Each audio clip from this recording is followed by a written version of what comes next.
ஸ்ரீகுருப்யோ நமः. கைவல்ய நவநீதம் ஸ்ரீ தாண்டவராய சுவாமிகள் அருளியது. தத்துவ விளக்கப்படலம். பாடல் 101. முதலில் இறைவணக்கம். பொன்னில மாதராசை பொருந்தினர் பொருந்தார் உள்ளம் தன்னில் அந்தரத்தில் ஜீவ சாட்சி மாத்திரமாய் நிற்கும் எந்நிலங்களிலும் மிக்க எழுநிலம் அவற்றின் மேலாம் நன்னிலம் மருவும் ஏக்க நாயகன் பதங்கள் போற்றி. இப்பொழுது பாடல் 101 பார்ப்போம். கானல் நீர் கிளிஞ்சல் வெள்ளி கந்தர்ப்ப நகர் கனாவூர் வானமை கயிற்றில் பாம்பு மலடிசே முயலின் கோடு பீனமாம் தரிப்புமானின் பிரபஞ்சமெல்லாம் பொய்யே ஞானம் மெய் மகனே உன்னை நம்மானை மறந்திடாயே. 1 முதல் 100 பாடல்கள் வரை குரு சிஷ்யன் உரையாடல் மூலம் ஆத்ம ஞானம் விளக்கப்பட்டது. பல எளிமையான உதாரணங்கள் விளக்கங்கள் கூறப்பட்டன. இதன் மூலம் நாம் கற்றவை யாது என்பதை விளக்கும் முகமாக இந்த 101வது பாடல் அமைகிறது. பிரம்ம சத்தியம், பிரபஞ்சம் மித்யா என்பதற்கு இந்த 101வது பாடலில் சில உதாரணங்களை கொடுக்கிறார். பாலைவனத்தில் தூரத்தே தென்படும் நீர் ஒரு மயக்கத் தோற்றம், அதை கானல் நீர் என்பர். இல்லை என்று உண்மை தெரியும், ஆனால் கண்ணில் தோற்றமாயை இருந்து கொண்டே இருக்கும். கிளிஞ்சலில் வெள்ளி தோற்றமாயமே, வானத்தின் நீல நிறம், கந்தர்வ நகரம் இவையெல்லாம் கற்பனை.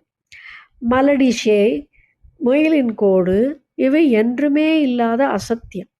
கயிற்றில் பாம்பு, ஒரு தடியான தூணில் மனிதன் என்று ஓரோர் வத்துவில் மற்றோர் வத்துவை இயற்றும் மித்யா என்ற உதாரணங்கள் எல்லாம் நாம் பிரபஞ்சத்தை எவ்வாறு நிஜம் என்று நம்பி ஆத்மஜோதியை அறியாத மாயையில் உழல்கிறோம் என்பதை ஆசிரியர் எடுத்து உரைக்கிறார். வேதநூல் கற்றும் குரு உபதேசம் மூலமும் எவ்வாறு மெய்யுணர்வை அடைவது என்பதை கடைந்தெடுத்து வெண்ணெய் போல் நமக்கு கொடுத்து உள்ள திரு தாண்டவராய சுவாமிகளுக்கு நமஸ்காரம். Substance of this mantra. After the conclusion given to the chapter Tattva Velakapadalam from 1 to 100, in the last verse, Swamigal continues to sum up the facts about the truth that veils and poses a mystical form. Brahma Satyam and Jagan Mithya is the essence of this verse, and Guru advises the disciple to dwell ever in this Atma Tattva. He enlists a number of metaphors to establish that the universe is Mithya and it's all wild imagination of the Antakarana. The quality of the world is superimposed on Brahma and brings an apparent appearance to the world as real. The whole universe is unreal as water in a mirage. It is like illusory silver seen in the nacre. It is like a castle built in the air amid clouds, which we call it a Gandharva Loka. The colorless sky appearing blue, the dream which is realized as false when we wake up, all these are imaginations.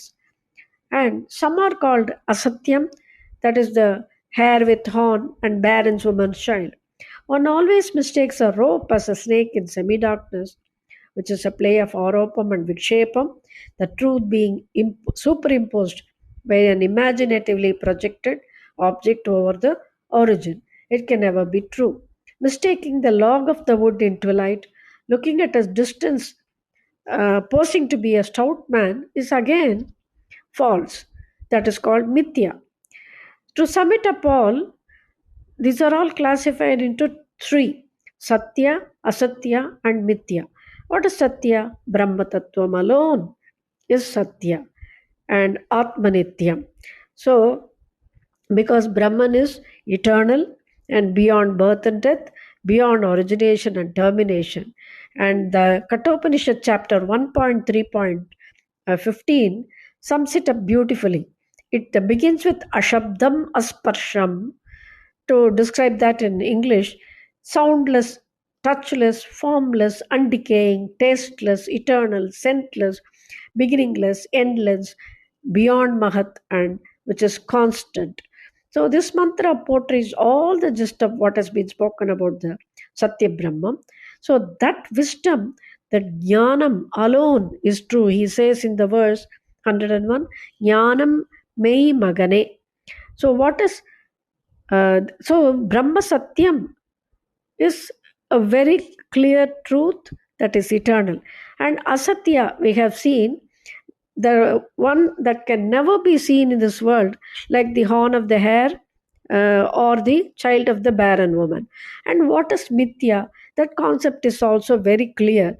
That is, it is almost like Maya. And if we term Maya as the mother, Mithya is the child. Maya is the cause, Mithya is the effect. If Maya is Vikshepam, it can be exceeded. If Mithya is Avaranam, it can never be exceeded.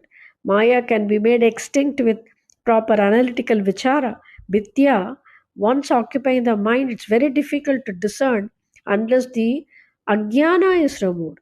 As long as the prapancha seems to be real in our minds, the tendency to reach the substratum, the Brahman, which is always veiled and hidden. This is Mithya.